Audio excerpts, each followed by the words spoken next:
Hello friends, ಇವತ್ತಿನ ಸಂಚಿಕೆಯಲ್ಲಿ ಏನಾಯಿತು ಅಂತ ನೋಡ್ಕೊಂಡು ಬರೋಣ ಬನ್ನಿ. ಗೋವಿಂದ ಕಾರ್ ಡ್ರೈವಿಂಗ್ ಮಾಡ್ತಿರ್ತಾರೆ. ಕಣ್ಮಣಿ ಹತ್ರ ರಾಕಿ ಕಣ್ಮಣಿ ಚಿಕ್ಕಗೌಡ್ರಿಗೆ ಕಾಲ್ ಮಾಡಿ ಸಿಸ್ಟಮ್ಗೆ ಕನೆಕ್ಟ್ ಮಾಡು ಅಂತಾನೆ. ಏನು ಆಟ ಆಡ್ತಿದ್ಯಾ ರಾಕಿ, ಈಗ ಚಿಕ್ಕಗೌಡ್ರಿಗೆ ಯಾಕೆ ಅಂತಾಳೆ ಕಣ್ಮಣಿ. ನಾನು ಹೇಳ್ದಷ್ಟು ಮಾಡು ಕಣ್ಮಣಿ ಅಂತಾನೆ ರಾಕಿ. ಈಚೆ ಗೋವಿಂದ ಹೇಳವ ಕಣ್ಮಣಿ ಅಂತಾರೆ. ಚಿಕ್ಕಗೌಡ್ರೆ ನಾನು ರಾಕಿ ಮಾತಾಡ್ತೀನಿ ಅಂತಾನೆ ರಾಕಿ. ಏನು ರಾಕಿ ಅಂತಾರೆ ಗೋವಿಂದ. ಈ ಕಾರಲ್ಲಿ ಡೀಸೆಲ್ ಕಡಿಮೆ ಆಗದೆ ಹಾಕಿಸ್ಕೋಬೇಕು ಅಂತಾನೆ ರಾಕಿ. ಲೇ ನಿನ್ನ ಬುದ್ಧಿ ತಗೊಂಡೋಗಿ ಎಲ್ಲಾದರೂ ಮಡ್ಗ್ಯವನಿಯಾ? ಈಗ ಡೀಸೆಲ್ ಕಡಿಮೆ ಆಗದೆ ಅಂತ ಇದೆಯಲ್ಲೋ, ಮೊದಲೇ ಹಾಕಿಸ್ಕೋಬೇಕು ಅಂತ ಜ್ಞಾನ ಇರಲಿಲ್ವೇ ಅಂತಾರೆ ಗೋವಿಂದ. ಗೌಡ್ರೆ, ಇದು ಕ್ವಾಟ್ಲೆ ಅಣ್ಣಯ್ಯ ಓಡಿಸ್ತಿದ್ದಿದ್ದು ಕಾರು, ಇದರಲ್ಲಿ ಡೀಸೆಲ್ ಹಾಕಿಸಿಲ್ಲ ಅನ್ನೋದು ನನಗೆ ಗೊತ್ತಿರಲಿಲ್ಲ. ನಾನು ಓಡಿಸ್ತಾ ಇರೋ ಕಾರಲ್ಲಿ ಮೊದಲೇ ಹಾಕ್ಸಿವ್ನಿ ಅಂತಾನೆ ರಾಕಿ. ಏಯ್, ಎಲ್ಲದಕ್ಕೂ ನಿನ್ನ ಹತ್ರ ಒಂದು ಸಬಿ ವಿದ್ಯೆ ಇರ್ತದೆ ಕಣ್ಲ, ನೋಡೋಣ ಇವನು ಅಂತಾರೆ ಗೋವಿಂದ. ಲೇ ಕಣ್ಮಣಿನ ಛತ್ರಕ್ಕೆ ಬಿಟ್ಬಿಟ್ಟು ಅಲ್ಲೇ ಎಲ್ಲಾರ ಡೀಸೆಲ್ ಹಾಕಿಸ್ಕೊಳ್ಳ ಪಕ್ಕದಲ್ಲೇ ಅಂತಾರೆ ಶಿವರಾಮೇಗೌಡರು. ಗೌಡ್ರೆ, ಅದು ಅಲ್ಲಿ ಗಂಟ ಹೋಗೋದು ಅನುಮಾನ, ಮಧ್ಯದಲ್ಲೇ ನಿಂತು ಹೋದರೆ ಅಪಶಕನ ಅದು ಇದು ಅಂತ ಮಾತಾಡ್ಬಿಡ್ತಾರೆ, ಅದಕ್ಕೆ ಇಲ್ಲೇ ಮುಂದೆ ಹಾಕಿಸ್ಕೋತೀನಿ ಅಂತಾನೆ ರಾಕಿ. ಸರಿ ಸರಿ, ಮುಂದ್ಗುಂಟೆ ಹಾಕಿಸೋಣ, ನಾವು ನೀವು ಒಟ್ಟಿಗೆ ಹೋಗೋಣ ಅಂತಾರೆ ಶಿವರಾಮೇಗೌಡರು. ಆಗ ಶಿವರಾಮೇಗೌಡರಿಗೆ ಕಾಲ್ ಬರುತ್ತೆ. ಹಾಂ ಹೌದೇ, ಇಲ್ಲ ನಾವು ಬರ್ತಿದ್ವಿ, ಅವರು ಬರೋಷ್ಟರಲ್ಲಿ ನಾವು ಬರ್ತೀವಿ ಅಂತಾರೆ ಶಿವರಾಮೇಗೌಡರು. ಯಾರಣ್ಣ ಅದು ಅಂತಾರೆ ಗೋವಿಂದ. ಈ ಪಾರ್ಟಿ ಮುಖಂಡರು ನಾಯಕರು ಎಲ್ಲರೂ ಛತ್ರಕ್ಕೆ ಬರ್ತಾರಂತೆ, ಅವ್ರು ಬರೋ ಟೈಮಲ್ಲಿ ನಾವು ಅಲ್ಲಿರಲಿಲ್ಲ ಅಂದರೆ ಸಂದಕ್ಕಿರೋಕ್ಕಿಲ್ಲ. ಏಯ್ ರಾಕಿ, ನೀವು ನಡಿ, ಸೀದಾ ಡೀಸೆಲ್ ಹಾಕ್ಸ್ಕೊಂಡು ಛತ್ರಕ್ಕೆ ಬಂದುಬಿಡಿ, ನಾವು ಛತ್ರಕ್ಕೆ ಹೋಗಿರ್ತೀವಿ ಅಂತಾರೆ ಶಿವರಾಮೇಗೌಡರು. ಸರಿ ಗೌಡ್ರೆ ಅಂತ ರಾಕಿ ಖುಷಿಯಿಂದ ಕಾಲ್ ಕಟ್ ಮಾಡ್ತಾನೆ. ಈಚೆ ನವೀನ್ ಫ್ರೆಂಡ್ಸ್ ಎಲ್ಲ CCTVನಲ್ಲಿ ವಿನಂತಿ ರೂಮನ್ನು ನೋಡ್ತಾ ಇರುವಾಗ ವಿನಂತಿ ಬ್ಯಾಗನ್ನು ಕ್ಯಾಮೆರಾ ಮುಂದೆ ಇಡ್ತಾಳೆ. ತಿರ್ಗಾ ಬ್ಯಾಗನ್ನು ಅಲ್ಲೇ ಇಟ್ಲಲ್ಲ ಮಗ, ರೂಮ್ ಬಾಯ್ನ ಕಳಿಸು ಅಂತಾನೆ ಒಬ್ಬ. ತಿರ್ಗಾ ಕಳಿಸಿದ್ರೆ ಡೌಟ್ ಬರೋಕ್ಕಿಲ್ವೇ ಅಂತಾನೆ ಇನ್ನೊಬ್ಬ. ಯಾವ ಡೌಟು ಬರೋಕ್ಕಿಲ್ಲ, ಕಾಪಿ ಗೀಪಿ ಕೊಡೋ ನೆಪದಲ್ಲಿ ಹೋಗೋ ಕೇಳು ಅಂತಾನೆ ಒಬ್ಬ. ಸರಿ ಬಿಡು ಅಂತಾನೆ ಇನ್ನೊಬ್ಬ. ಈಚೆ ವಿನಂತಿ ಕ್ವಾಟ್ಲೆ ಬಾವಳಿಕೆ ಅಂತ ಕರೀತಾಳೆ. ಕ್ವಾಟ್ಲೆ ಬರ್ತಾನೆ. ನನ್ನ ಮಕ್ಕಳು ಇಲ್ಲಿಗೆ ಬರೋ ಹೆಣ್ಮಕ್ಳು ವೀಡಿಯೋ ಮಾಡಿಕೊಂಡು ಅವ್ರ ಅನುಕೂಲಕ್ಕೆ ಬಳಸ್ಕೊತಿ ಇದ್ರು ಅಲ್ವೇ, ನಾನು ಸಾಕ್ಷಿ ಸಮೇತ ಹಿಡಿಯೋಕ್ಕೆ ಅವರಿಗೆ ಬಲೆ ಬೀಸಿದ್ದೀನಿ, ಅದು ಹೆಂಗೆ ತಪ್ಪಿಸ್ಕೋತಾರೋ ನಾನು ನೋಡ್ತೀನಿ ಅಂತಾನೆ ಕ್ವಾಟ್ಲೆ. ಆಗ ರೂಮ್ ಬಾಯ್ ಬಂದು ಡೋರ್ ಬಡಿತಾನೆ. ಬಂದ ಅನಿಸುತ್ತೆ ನನ್ನ ಮಗ, ಬಲೆಗೆ ಬಿದ್ದ, ವಿನಂತಿ ಹೋಗಿ ಬಾಗಿಲು ತೆಗಿ ಅಂತಾನೆ ಕ್ವಾಟ್ಲೆ. ಆಗ ವಿನಂತಿ ಬಾಗಿಲು ತೆಗಿತಾನೆ. ಗುಡ್ ಮಾರ್ನಿಂಗ್ ಮೇಡಮ್, ನಿಮ್ಗೇನಾರ ಬೇಕಿತ್ತಾ ಅಂತಾನೆ ರೂಮ್ ಬಾಯ್. ನನಗೇನಾರ ಬೇಕು ಅಂದರೆ ನಾನೇ ಆರ್ಡ್ರ್ ಮಾಡ್ತೀನಿ ತಾನೆ, ಸುಮ್ಕೆ ಬಂದು ನನಗೆ ಯಾಕೆ ತೊಂದರೆ ಕೊಡ್ತಿದ್ದೀರಿ ಅಂತಾಳೆ ವಿನಂತಿ. ಸಾರಿ ಮೇಡಮ್, ನೀವು ನನಗೆಷ್ಟು ನಿಮ್ಮನ್ನು ವಿಚಾರಿಸ್ಕೊಳ್ಳೋದೇ ನನ್ನ ಡ್ಯೂಟಿ, ಅದಕ್ಕೆ ಬಂದೆ ಅಂತ ಆಚೆ ಈಚೆ ನೋಡಿ. ಅಯ್ಯೋ ಮೇಡಮ್, ತಿರ್ಗಾ ವಾಪಸ್ ಅಲ್ಲೇ ಬ್ಯಾಗನ್ನು ಇಟ್ಟಿದ್ದೀರಲ್ಲ, ನಿಮ್ಗೆ ಎಷ್ಟು ಸಲ ಹೇಳಿ ಅನ್ನುವಾಗ ಹಿಂದಿನಿಂದ ಕ್ವಾಟ್ಲೆ ಅವನ್ನ ಹಿಡ್ಕೊಂಡು ಸರಿಯಾಗಿ ಬಾರಿಸ್ತಾನೆ. ಆಗ ವಿನಂತಿ ಬ್ಯಾಗನ್ನು ಆಚೆ ಇಡ್ತಾಳೆ. ಕ್ವಾಟ್ಲೆ ಕ್ಯಾಮರದ ಮುಂದೆ ಬಂದು ಒಂದು ಸರ್ಪ್ರೈಸ್ ಅಂತಾನೆ. ನವೀನ್ ಫ್ರೆಂಡ್ಸ್ ಎಲ್ಲ ಶಾಕ್ ಆಗ್ತಾರೆ. ಈಚೆ ಹೋಟೆಲ್ ಒಳಗೆ ಪೊಲೀಸ್ ಎಲ್ಲ ಬರ್ತಾರೆ. ಯಾಕ್ರೋ ಭಯಕ್ಕೆ ನಾಲ್ಗೆ ಬಿದ್ದೋಯ್ತಾ? ಹುಡುಗಿ ಬರ್ತಾಳೆ ಬಟ್ಟೆ ಬಿಚ್ತಾಳೆ ಅಂತ ಕಾಯ್ತಿದ್ರಿ ಅಲ್ವಾ ನನ್ನ ಮಕ್ಕಳ? ರೂಮಲ್ಲಿ ಕ್ಯಾಮರಾ ಮಡಗಿ ಹೆಣ್ಮಕ್ಳು ವೀಡಿಯೋ ಮಾಡ್ತಿದ್ರಿ ಅಲ್ವಾ? ಇವತ್ತು ನಿಮ್ಮ ವೀಡಿಯೋ ಊರು ತುಂಬ ಲೈವ್ ತೋರಿಸ್ತೀನಿ ನನ್ನ ಮಕ್ಕಳ ಅಂತಾನೆ ಕ್ವಾಟ್ಲೆ. ಹೋಯ್ತು, ಎಲ್ಲ ಹಾಳಾಗೋಯ್ತು, ಸರಿಯಾಗಿ ತಗ್ಲಾಕ್ಕೊಂಡ್ವಿ ಮಗ, ಬೇಗ ಎಸ್ಕೇಪ್ ಆಗೋಣ ನಡೀರಿ ಅಂತ ನವೀನ್ ಫ್ರೆಂಡ್ಸ್ ಅಲ್ಲಿಂದ ಓಡುವಾಗ ಪೊಲೀಸರು ಬಂದು ಅವರನ್ನು ಹಿಡ್ಕೊಂಡು ಸರಿಯಾಗಿ ಬಾರಿಸ್ತಾರೆ. ರೂಮ್ ಬಾಯಿಗೂ ಕ್ವಾಟ್ಲೆ ಅಲ್ಲಿಗೆ ಎಳ್ಕೊಂಡು ಬರ್ತಾನೆ. ಸರಿಯಾದ ಟೈಮ್ಗೆ ಬಂದಿದ್ದೀರಾ ಸರ್, ಇವ್ರು ಎಂಥ ಕಚಡ ಕೆಲಸ ಮಾಡ್ತವ್ರೆ ಅಂತ ವಿಡಿಯೋ ಆನ್ ಮಾಡಿಸಿ ನೋಡಿ ಸರ್ ಅಂತಾನೆ ಕ್ವಾಟ್ಲೆ. ಆನ್ ಮಾಡಲಾ ಅಂತಾರೆ ಪೊಲೀಸರು. ಆನ್ ಮಾಡ್ತಾರೆ. ಆಗ ಪೊಲೀಸರು ನೋಡ್ತಾರೆ. ನೋಡಿದ್ರ ಸರ್, ಇವ್ರು ಎಂಥ ಕೆಟ್ಟ ಲೆವೆಲ್ ಅಂತ, ಅದೆಷ್ಟೇ ಹೆಣ್ಮಕ್ಳು ಭಾಳ ಹಾಳು ಮಾಡವ್ರೆ, ಇವ್ರ ಹಿಂದೆ ದೊಡ್ಡ ಗ್ಯಾಂಗೇ ಇರೋ ಹಂಗಿದೆ, ಒಬ್ಬರನ್ನು ಬಿಡಬೇಡಿ ಸರ್ ಅಂತಾನೆ ಕ್ವಾಟ್ಲೆ. ಯಾರೋ ಇದನ್ನೆಲ್ಲ ಮಾಡಿಸ್ತಿರೋದು? ವಿಡಿಯೋ ನಿಮ್ಮ ಗ್ಯಾಂಗ್ ಲೀಡ್ರ್ ಯಾರು ಹೇಳೋ ಅಂತಾರೆ ಇನ್ಸ್ಪೆಕ್ಟರ್. ಎಲ್ಲ ರೂಮಲ್ಲಿ ಕ್ಯಾಮರಾ ಮಡಗಿದ್ದು ಈ ಹೋಟೆಲ್ ಓನರ್ ಮಗ ನವೀನ್ ಸರ್. ಕ್ಯಾಮರಾ ಇರೋ ರೂಮನ್ನು ಒಂಟಿಯಾಗಿ ಬರೋ ಹುಡುಗಿರಿಗೆ ಕೊಡೋದು ಸರ್, ಇಲ್ಲಾಂದರೆ ಹುಡುಗಿರು ಬರ್ತಾರಲ್ಲ ಅಂಥವರಿಗೆ ಕೊಡ್ತೀವಿ ಸರ್. ಅವರು ರೂಮಿಗೆ ಹೋದ್ಮೇಲೆ ಅವ್ರ ಖಾಸಗಿ ವೀಡಿಯೋ ರೆಕಾರ್ಡ್ ಮಾಡಿಕೊಂಡು ಹೊಸ ದಿನ ಆದಮೇಲೆ ಆ ವಿಡಿಯೋ ಹುಡುಗಿಗೆ ಕಳಿಸಿ ಬ್ಲ್ಯಾಕ್ ಮೇಲ್ ಮಾಡಿ ಕರ್ಸ್ಕೊಳ್ಳೋದು ಆ ನವೀನ್ ಸರ್ ಅಂತಾನೆ ನವೀನ್ ಫ್ರೆಂಡ್. ಇದುವರೆಗೆ ಎಷ್ಟು ಜನ ಹೆಣ್ಮಕ್ಳಿಗೆ ಬ್ಲ್ಯಾಕ್ ಮೇಲ್ ಮಾಡಿದ್ದೀರಾ ಅಂತಾರೆ ಇನ್ಸ್ಪೆಕ್ಟರ್. 100ರಿಂದ 150 ಅಂತಾರೆ. ಆಗ ವಿನಂತಿ ಹೊಡೆಯೋಕ್ಕೆ ಬರ್ತಾಳೆ. ಮೇಡಮ್ ತಡೀರಿ, ಅದಕ್ಕೆ ಅಂತ ನಾವಿದ್ದೀವಿ, ಈ ನನ್ನ ಮಕ್ಕಳಿಗೆ ಕಾನೂನು ಪ್ರಕಾರ ಶಿಕ್ಷೆ ಕೊಡಿಸ್ತೀವಿ ಅಂತಾರೆ ಇನ್ಸ್ಪೆಕ್ಟರ್. ಇವರು ಓನರ್ ನವೀನ್ ನನಗೆ ಸಂದಾಗಿ ಗೊತ್ತು, ಇವತ್ತು ಅವ್ನ ಮದುವೆ, ಬನ್ನಿ ಸರ್ ನಿಲ್ಲಿಸುವ ಅಂತಾನೆ ಕ್ವಾಟ್ಲೆ. ರೀ ಮಹೇಶ್, ಫೋರೆನ್ಸಿಕ್ ಅವರನ್ನು ಕರೆಸಿ ಏನಾದರೂ ಪ್ರೂಫ್ ಸಿಕ್ಕರೆ ಕಲೆಕ್ಟ್ ಮಾಡಿ ಈ ಹೋಟೆಲ್ ಸೀಸ್ ಮಾಡಿಸಿ ಅಂತಾರೆ ಇನ್ಸ್ಪೆಕ್ಟರ್.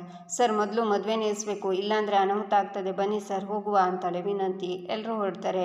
ಈಚೆ ಮದುವೆ ಮನೆಗೆ ಕಣ್ಮಣಿ ಮನೆಯವರೆಲ್ಲ ಬರ್ತಾರೆ. ಆಗ ಪಕ್ಷದವರೆಲ್ಲರೂ ಬರ್ತಾರೆ. ಶಿವರಾಮೇಗೌಡರು ಎಲ್ಲರನ್ನ ಸ್ವಾಗತ ಮಾಡ್ತಾರೆ. ಅತ್ತಿಗೆ ಅಂತ ಮಾದೇವಿ ಬರ್ತಾರೆ. ಇದೇನು ಮಾದೇವಿ ನಂಟ್ರು ಹಂಗೆ ಈಗ ಬಂದಿದ್ಯಾ, ಒಂದಿನ ಮುಂಚೆ ಬರೋಕ್ಕಿಲ್ವಾ ಅಂತಾರೆ ಮೋನ. ಬರಬೇಕು ಅಂದ್ಕೊಂಡಿದ್ದೆ, ನಮ್ಮ ಕತೆ ನಿಮಗೆ ಗೊತ್ತಿಲ್ವಾ, ಅದಕ್ಕೆ ಸೀದಾ ಇಲ್ಲಿಗೆ ಬಂದು ಅಂತಾಳೆ ಮಾದೇವಿ. ಚಿಕ್ಕಪ್ಪ ಈಗ ಹುಷಾರಾಗಿದ್ದಾರಾ? ತಾಳಿ ಕಟ್ಟೋ ಟೈಮ್ಗಾದರೂ ಬನ್ನಿ ಅಂದರೆ ಆಗೋಕ್ಕಿಲ್ಲ ಅಂದರು ಅಂತಾರೆ ಶಿವರಾಮೇಗೌಡರು. ಅವರು ಎಷ್ಟು ಹಠವಾದಿ ಅಂತ ನಿಮಗೆ ಗೊತ್ತಿಲ್ವೇ ಅಂತಾಳೆ ಮಾದೇವಿ. ಆಗ ಬೀಗರು ಬಂದು ನಮಸ್ಕಾರ ಅಂತ, ನಿಮಗಿಂತ ನಾವು ಮುಂಚೆ ಬಂದು ಸ್ವಾಗತ ಮಾಡಬೇಕು, ನೀವು ಬಂದು ಮಾಡ್ತಿದ್ದೀರಾ ಅಂತಾರೆ ಶಿವರಾಮೇಗೌಡರು. ಎರಡೂ ಕುಟುಂಬ ಒಂದೇ ಅಂದಮೇಕೆ ಯಾರು ಬಂದ್ರೇನು ಬೀಗ್ರೆ ಅಂತಾರೆ ನಂಜೇಗೌಡರು. ಮದುವೆ ಅರೇಂಜ್ಮೆಂಟ್ಸ್ ಎಲ್ಲ ಚೆನ್ನಾಗಿದೆಯೇ ಅಂತಾರೆ ಗೋವಿಂದ. ನಿಮ್ಮ ಹಟ್ಟಿ ಮದುವೆ ಅಂದಮೇಕೆ ಅರೇಂಜ್ಮೆಂಟ್ಸ್ ಬಗ್ಗೆ ಯಾರು ಮಾತಾಡ್ತಾರೆ ಬಿಡಿ ಬೀಗ್ರೆ. ಸರಿ, ನಮ್ಮನೆ ಮಹಾಲಕ್ಷ್ಮಿ ಕಾಣಿಸ್ತಿಲ್ವಲ್ಲ ಅಂತಾರೆ ನವೀನಮ್ಮ. ಅವ್ರ ಹಿಂದೆ ಕಾರಲ್ಲಿ ಬರ್ತವ್ರೆ ಅಂತಾರೆ ಮೋನ. ಇವರು ನಮ್ಮ ಭಾವ ಮೋಹನ ಇದ್ದಾರಲ್ಲ, ಅವ್ರ ಅಣ್ಣ ಮತ್ತು ಅತ್ತಿಗೆ. ಜನ್ಮ ಕೊಟ್ಟಿದ್ದು ನಾವಿಬ್ಬರು, ಆದರೂ ಸಾಕಿ ಬೆಳೆಸಿದ್ದೆಲ್ಲ ಕಣ್ಮಣಿನ ಇವರೆಯ. ಸರಿ, ಎಲ್ಲರೂ ಒಳಗೆ ಹೋಗುವ ಅಂತಾರೆ ಶಿವರಾಮೇಗೌಡರು. ಈಚೆ ವಿದ್ಯಾ ಬಾವುಟ ಹಾರಿಸುವಾಗ ಕಾಟ್ಲೆ ಕಾಲ್ ಮಾಡ್ತಾನೆ. ಅಣ್ಣಯ್ಯ ಏನಾಯಿತು ಅಂತಾಳೆ ವಿದ್ಯಾ. ಅತ್ತಿಗೆಮ್ಮ ನೀವು ಹೇಳ್ದಂಗೆ ಮಾಡಿದೆ, ಎಲ್ಲರೂ ಸಾಕ್ಷಿ ಸಮೇತ ಸಿಕ್ಬಿದ್ರು, ಆಮ್ಯಾಕೆ ಸರಿಯಾದ ಟೈಮ್ಗೆ ಪೊಲೀಸ್ನವ್ರು ಬಂದರು ಅಂತ ನಡೆದಿರೋದನ್ನೆಲ್ಲ ಕಾಟ್ಲೆ ಹೇಳ್ತಾನೆ. ದೇವ್ರ ದಯೆಯಿಂದ ಅನಾಹುತ ತಪ್ಪತಲ್ಲ, ಅಷ್ಟು ಸಾಕು ಅಂತಾಳೆ ವಿದ್ಯಾ. ಈಗ ಪೊಲೀಸ್ನವರು ನಮ್ಮ ನವೀನ್ನ ಅರೆಸ್ಟ್ ಮಾಡೋಕ್ಕೆ ಮದುವೆ ಮಂಟಪಕ್ಕೆ ಹೋಯ್ತವ್ರೆ ಅಂತಾನೆ ಕಾಟ್ಲೆ. ಬಿರ್ರನೆ ಹೋಗಿ ಮದುವೆ ನಿಲ್ಲಿಸಿ ಅಣ್ಣಯ್ಯ ಅಂತಾಳೆ ವಿದ್ಯಾ. ನಮ್ಮ ಹಿಂದ್ಗುಂಟೆ ನಿಂತ್ಕೊಂಡು ಇಷ್ಟೆಲ್ಲ ಮಾಡಿರೋದು ನೀವು, ಬರದೇ ಇದ್ದರೆ ಹೆಂಗತ್ತಿಗೆಮ್ಮ? ನೀವು ಮದುವೆ ಮಂಟಪಕ್ಕೆ ಬಂದರೆ ಎಲ್ರಿಗೂ ಗೊತ್ತಾಯ್ತದೆ ನೀವೇನು ಅನ್ನೋದು ಅರ್ಥ ಆಗ್ತದೆ ಅಂತಾನೆ ಕಾಟ್ಲೆ. ಈಗ ಯಾರು ಮಾಡಿದ್ರು ಅನ್ನೋದು ಮುಖ್ಯ ಅಲ್ಲ, ಒಟ್ಟಿನಲ್ಲಿ ನಮ್ಮನೆ ಹೆಣ್ಮಗಳಿಗೆ ಅನ್ಯಾಯ ಆಗಬಾರ್ದು ಅಣ್ಣ. ನಾನು ಕಾಲೇಜಿಗೆ ಹೋಗಬೇಕು, ನೀವು ಬಿರ್ರನೆ ಹೋಗಿ ಅನಾಹುತನ ತಪ್ಪಿಸಿ ಅಂತಾಳೆ ವಿದ್ಯಾ. ಸರಿ ಅತ್ತಿಗೆಮ್ಮ ಅಂತ ಕಾಲ್ ಕಟ್ ಮಾಡ್ತಾನೆ ಕಾಟ್ಲೆ. ಆಗ ಕಣ್ಮಣಿ ಮತ್ತು ರಾಕಿ ಕಾರಲ್ಲಿ ಹೋಗೋದನ್ನು ವಿದ್ಯೆ ನೋಡ್ತಾಳೆ. ಇದು ನಮ್ಮ ಹಟ್ಟಿ ಗಾಡಿಯಲ್ಲವೇ? ಕಣ್ಮಣಿನ ಕರ್ಕೊಂಡು ರಾಕಿ ಎಲ್ಲಿಗೆ ಹೋಯ್ತವನೆ? ಈ ಕಡೆ ಹೋಯ್ತವ್ರೆ ಅಂದರೆ ಇವ್ರ ದುಡ್ಕಿ ಬೇರೆ ಏನೋ ನಿರ್ಧಾರ ತಗೊಂಡಂಗದೆ. ಇಲ್ಲ ಹಂಗಾಗಬಾರ್ದು, ಹಾಗಾದರೆ ಹಟ್ಟಿ ಗೌರವ ಮರ್ಯಾದೆ ಘನತೆ ಎಲ್ಲ ಹೊಂಟೋಯ್ತದೆ. ಮೊದಲು ಇವರನ್ನು ತಡಿಬೇಕು ಅಂತ ವಿದ್ಯೆ ಹೋಟೆಲ್ಗೆ ಬಂದು ಯೂನಿಫಾರ್ಮ್ನ ಕಳಚಿ ಮ್ಯಾನೇಜರ್ ಹತ್ರ, ಅಣ್ಣ ನಾನು ಆತುರವಾಗಿ ಹೋಗಬೇಕು, ಬರ್ತೀನಿ ಅಂತಾಳೆ. ನಿಂದು ದಿನ ಇದೇ ಆಗೋಯ್ತು, ಸುಮ್ಮನೆ ಆಟ ಆಡ್ತಿದ್ಯಾ, ಹೋಗಿ ಕೆಲಸ ನೋಡು ಹೋಗು ಅಂತಾರೆ ಮ್ಯಾನೇಜರ್. ಅಯ್ಯೋ ಅಣ್ಣ ನನ್ನ ಕ್ಷಮಿಸಿ, ನಾನೀಗ ಹೋಗಲೇಬೇಕು, ಇಲ್ಲ ಅಂದರೆ ಶಾನೆ ದೊಡ್ಡ ಅನಾಹುತ ಆಯ್ತದೆ, ಬರ್ತೀನಣ್ಣ ಅಂತ ವಿದ್ಯೆ ಹೋಗ್ತಾಳೆ. ನಂತರ ಆಟೋ ಹೊತ್ಕೋತಾಳೆ. ಈಚೆ ಈಶ್ವರಿ ಹತ್ರ, ನವೀನಮ್ಮ ನಿಮ್ಮ ದಯೆಯಿಂದ ನಮಗೆ ಒಂದು ಒಳ್ಳೆ ಸಂಬಂಧ ಸಿಕ್ತು ಅಂತಾರೆ ಎಲ್ಲರೂ. ನಾನು ಬಂದ ನಮ್ಮದೇನೂ ಇಲ್ಲ ಅಂತಾರೆ ಈಶ್ವರಿ. ಇರಬಹುದು, ಆದರೆ ಋಣಾನುಬಂಧ ಬೆಳೆದಿದ್ದು ನೀವು, ಅದಕ್ಕೆ ಈ ಮದುವೆಗೆ ಮೂಲನೇ ನೀವು ಅಂತಾರೆ ನವೀನಮ್ಮ. ಆಗದೆ ಇರೋ ಮದುವೆ ಬಗ್ಗೆ ಅದೆಷ್ಟು ಖುಷಿಯಾಗಿ ಮಾತಾಡ್ತವ್ರೆ ನೋಡು ಬಿನ್ನಾಣ್ಗಿತ್ತಿಯರು ಅಂತ ಸಾವಿತ್ರಿ ಹೇಳುವಾಗ ವಿನಂತಿ ಸಾವಿತ್ರಿಗೆ ಕಾಲ್ ಮಾಡ್ತಾಳೆ. ಈಚೆ ಬಂದು ಏನಾಯ್ತವ ಅಂತಾರೆ ಸಾವಿತ್ರಿ. ಸಕ್ಸಸ್ ಕಣವ, ಇನ್ನೊಂದು ಮದುವೆ ನಿಲ್ಲಿಸೋದೊಂದೇ ಬಾಕಿ ಅಂತಾಳೆ ವಿನಂತಿ. ನೀನು ಹಿಂಗೆ ಹೇಳ್ತೀಯಾ, ಇಲ್ಲಿ ಮದುವೆ ನಿಲ್ಲಿಸೋ ಲಕ್ಷಣನೇ ಕಾಣ್ತಿಲ್ವೇ ಅಂತಾರೆ ಸಾವಿತ್ರಿ ಸುಮ್ಮನಿರು, ಒಂದೊಂದೇ ಶಾಕಿಂಗ್ ನ್ಯೂಸ್ ಬರ್ತದೆ, ಆವಾಗ ಮದುವೆ ನಿಲ್ತದೆ. ನಾವು ಕಂಡಿರೋ ಹುಡುಗ ಕಣ್ಮಣಿಗೆ ತಾಳಿನೂ ಕಟ್ತಾನೆ ಅಂತಾಳೆ ವಿನಂತಿ. ಇವನು ಕೆಟ್ಟವ ಅಂತ ಸಾಕ್ಷಿ ಸಿಕ್ಬಿಡ್ತೆ ಅಂತಾಳೆ ಸಾವಿತ್ರಿ. ಬರೀ ಕೆಟ್ಟವನಲ್ಲ, ಎಂಥ ದೊಡ್ಡ ಫೊರ್ಕಿ ಅಂತ ಗೊತ್ತಾ, ಎಲ್ಲನೂ ಹೇಳಿ ಅವನ ಜೊತೆಗಾರನ ಪೊಲೀಸ್ ಹೇಳ್ಕೊಂಡು ಹೋದ್ರು. ಮದುವೆ ಗಂಡಿನ ಹೇಳ್ಕೊಂಡು ಹೋಗೋಕ್ಕೆ ಪೊಲೀಸರು ಬರ್ತವ್ರೆ. ಕಾಟ್ಲೆ ಜೊತೆ ಮದುವೆ ಮಂಟಪಕ್ಕೆ ಬರ್ತೀನಿ ಅಂತಾಳೆ ವಿನಂತಿ. ಎಂಥ ಸಂತೋಷ ಸುದ್ದಿ ಅಂತಾರೆ ಸಾವಿತ್ರಿ. ನಾವು ಬರೋವರೆಗೂ ಮದುವೆ ಆಗದೆ ಇರೋ ಥರ ನೋಡ್ಕೊ ಅಂತಾಳೆ ವಿನಂತಿ. ಆಯ್ತಾಯ್ತು, ನೀನು ಬಿರ್ರನೆ ಬಾ ಅಂತ ಕಾಲ್ ಕಟ್ ಮಾಡ್ತಾಳೆ ಸಾವಿತ್ರಿ. ಈಚೆ ಕಾಟ್ಲೆ ಆಟೋದಲ್ಲಿ ಬಂದು ಕೂತ್ಕೊಂಡು ಹೊರಡೋಣ ಅಂತಾನೆ. ಈಚೆ ಈಶ್ವರಿ ಅತ್ತಿಗೆ, ನೀವು ಹೊರಗೆ ಬಂದಿರೋರನ್ನು ವಿಚಾರಿಸಿ, ನಾನು ಇಲ್ಲಿ ನೋಡ್ಕೋತೀನಿ ಅಂತಾಳೆ. ಮೋನ ಹೊರಗಡೆ ಬಂದು ಐನೋರು ಏನೆಲ್ಲ ಕೇಳ್ತಾ ಇರ್ತಾರೆ, ಅಲ್ಲಿಗೆ ಹೋಗು ಸಾವಿತ್ರಿ ಅಂತಾರೆ. ಸರಿ ಅಂತ ಸಾವಿತ್ರಿ ಹೋಗ್ತಾರೆ. ಈಚೆ ಅಣ್ಣ ಒಸಿ ಬಿರನೆ ಹೋಗಿ ಅಣ್ಣ ಅಂತಾಳೆ. ಇದೇನು ಡೀಸೆಲ್ ಹಾಕ್ಸೋಕೆ ಇಷ್ಟೊತ್ತು ಬೇಕಾ, ಇನ್ನೂ ಯಾಕೆ ಬಂದಿಲ್ಲ ಅಂತ ಮೋನ ಫೋನ್ ಮಾಡ್ತಾರೆ. ಸ್ವಿಚ್ ಆಫ್ ಅಂತ ಬರುತ್ತೆ. ರಾಕಿಗೆ ಕಾಲ್ ಮಾಡ್ತಾರೆ. ಸ್ವಿಚ್ ಆಫ್ ಅಂತ ಬರುತ್ತೆ. ಇಬ್ಬರು ಮೊಬೈಲು ಸ್ವಿಚ್ ಆಫ್ ಆಗದೆ. ಏನು ಮಾಡೋದು ಈಗ ಗೊತ್ತಾಗ್ತಿಲ್ವೇ, ಇಷ್ಟೊತ್ತಾಯಿತು ಪತ್ತೆ ಇಲ್ಲ ಅಂದರೆ ಏನಾಗಿದೆಯೋ ಏನೋ, ಈಗೇನು ಮಾಡುವ ಅಂತ ಮೋನ ಬಂದು, ಗೋವಿಂದ 1 ನಿಮಿಷ ಬರ್ತೀಯಾ ಅಂತ ಅವರನ್ನು ಈಚೆ ಕರ್ಕೊಂಡು ಬಂದು ವಿಷಯನ ಹೇಳ್ತಾರೆ. ಕಣ್ಮಣಿ ಇನ್ನೂ ಛತ್ರಕ್ಕೆ ಬಂದಿಲ್ವಾ ಅಂತಾರೆ. ಇನ್ನೂ ಬಂದಿಲ್ಲ, ಫೋನ್ ಮಾಡಿದರೆ ಸ್ವಿಚ್ ಆಫ್ ಅಂತ ಬರ್ತೈತೆ ಅಂತಾರೆ ಮೋನ. ಆಗ ಹೆಣ್ಣಿನ ಕರ್ಕೊಂಡು ಐನೋರು ಬನ್ನಿ ಅಂದರೆ ಏನು ಮಾಡೋದು ಅಂತಾರೆ. ಇಲ್ಲಿರೋ ಬಂಕ್ನವರೆಲ್ಲರೂ ನನಗೆ ಗೊತ್ತದೆ, ವಿಚಾರಿಸ್ತೀನಿ ಅಂತ ಶಿವರಾಮೇಗೌಡರಿಗೆ ಹೇಳಿ ರಾಜೇಶ ಬಂದರು ಅಂತ ಗೋವಿಂದ ಹೋಗ್ತಾರೆ.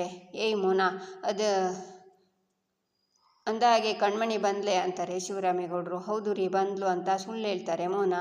ಲೇ ಚಂಪಾ, ಹೋಗಿ ಸಹಾಯ ಮಾಡೆ ಅಂತಾರೆ ಅಜ್ಜಿ. ಈಚೆ ವಿದ್ಯಾ ಆಟೋದವನ ಹತ್ರ ಒಸಿ ಬಿರ್ರನೆ ಹೋಗಿ ಅಣ್ಣ ಅಂತಾಳೆ. ಈಚೆ ಐನೋರು ಮದುಮಗಳನ್ನ ಕರ್ಕೊಂಡು ಬನ್ನಿ ಅಂತಾರೆ. ಅವಳು ಇಲ್ಲಿದ್ದರೆ ತಾನೇ ಕರ್ಕೊಂಡು ಬರೋದು ಅಂತಾರೆ. ಆಗ ಈಶ್ವರಿ ಶಾಕ್ನಿಂದ ನೋಡ್ತಾರೆ. ನಂತರ ಹೊರಗಡೆ ಬಂದು ಗೋವಿಂದನ ಕೇಳುವಾಗ ಯಾವ ಪೆಟ್ರೋಲ್ ಬಂಕ್ಗೂ ನಮ್ಮ ಕಾರು ಹೋಗಿಲ್ವಂತೆ ಅಂತಾರೆ ಗೋವಿಂದ. ಏನಾಯಿತು ಅಂತ ಶಿವರಾಮೇಗೌಡರು ಬರ್ತಾರೆ. ಆಗ ಕಣ್ಮಣಿ ಇನ್ನೂ ಬಂದಿಲ್ಲ ಅಂತಾರೆ ಗೋವಿಂದ. ಶಿವರಾಮೇಗೌಡರು ಶಾಕ್ ಆಗ್ತಾರೆ. ಈಚೆ ವಿದ್ಯಾ ರಾಕಿ ಕಣ್ಮಣಿಗೆ ತಾಳಿ ಕಟ್ಟೋದನ್ನು ನಿಲ್ಲಿಸಿ ಅವರನ್ನು ಕರ್ಕೊಂಡು ಹೋಗೋಕ್ಕೆ ರೆಡಿ ಆಗ್ತಾಳೆ. ಆಗ ಒಬ್ಬರು ಗೋವಿಂದನ ಜೊತೆ ಬಂದಿರೋ ರಾಜೇಶನ್ಗೆ ಫೋನ್ ಮಾಡಿ ರಾಕಿ ಕಣ್ಮಣಿ ಮದುವೆ ಆದರು ಅಂತ ವಿಷಯನೆಲ್ಲ ಹೇಳ್ತಾರೆ. ನಂತರ ಅದನ್ನು ಗೋವಿಂದಂಗೆ ರಾಜೇಶ ಹೇಳ್ತಾನೆ. ಅವರೆಲ್ಲ ಸಿಟ್ಟಿಂದ ದೇವಸ್ಥಾನದ ಕಡೆಗೆ ಹೋಗ್ತಾರೆ. ಈಚೆ ವಿದ್ಯಾ ಕಣ್ಮಣಿ ರಾಕಿ ಹತ್ರ ಕಾರಲ್ಲಿ ಹೋಗೋದು ಬೇಡ, ನಾವು ಟ್ಯಾಕ್ಸಿನಲ್ಲೇ ಹೋಗೋಣ ಕಲ್ಯಾಣ ಮಂಟಪಕ್ಕೆ ಅಂತಾಳೆ.